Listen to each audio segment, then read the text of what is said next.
We'll discuss the pathology of hearing loss, and we're essentially discussing the things that can go wrong with hearing. So let's jump right into it. Welcome to Gerry Tips, my friends.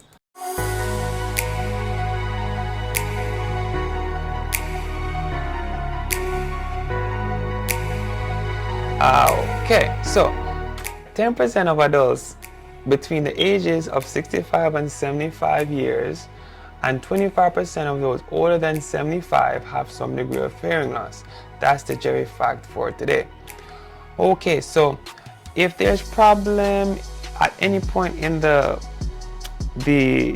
hearing apparatus in the outer, middle, or inner ear, there might be a problem with your hearing. That problem may lead to problems with hearing. For example, starting in the outer ear, if there's damage to the earlobe, the earlobe won't be able to function effectively as a funnel in channeling sound waves through the external auditory canal to the tympanic membrane. If the external auditory canal is blocked up by wax or some type of secretion or a cotton swab or a Q-tip, that's going to affect your hearing because it's blocking the sound waves from getting to the tympanic membrane.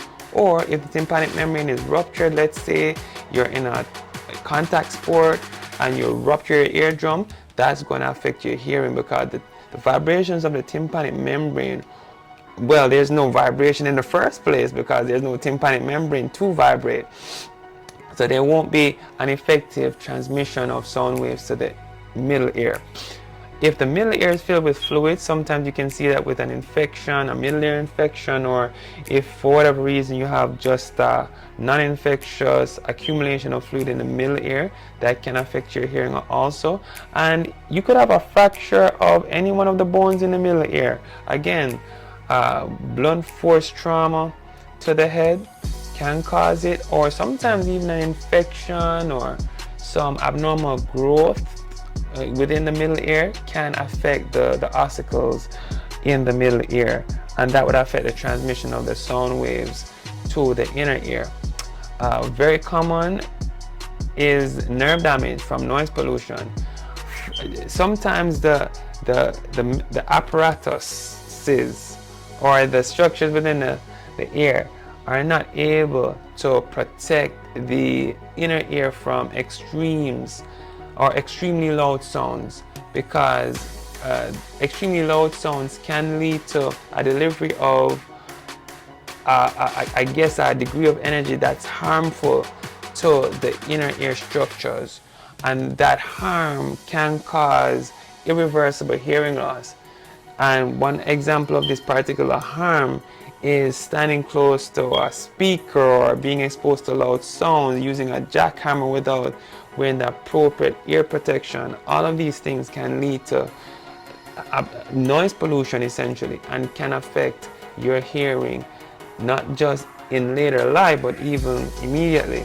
So just be careful of being exposed to loud sounds.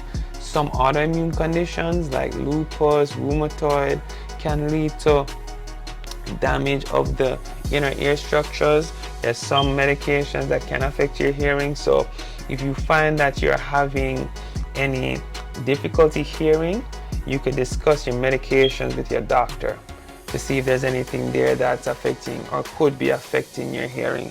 And finally, there's some persons who unfortunately will have like a tumor within the inner ear or within the brain, close to the inner ear, that can affect the structures and then ultimately affect your hearing.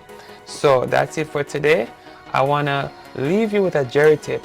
So avoid noise pollution, as mentioned before. You maybe consider living in a, this is just my I guess my personal dream, to live in a quiet place in the rural areas where there's not too much noise pollution, or consider wearing earmuffs or earplugs to protect your ears from loud sounds, especially when you're sleeping.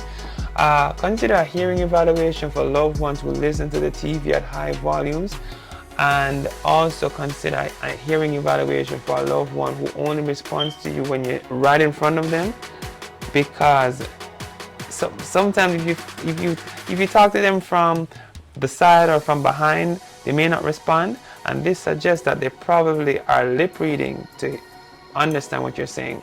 So thanks for your time, guys, and I hope you come back tomorrow to learn about treatment options. But until then, let's age well. Bye bye.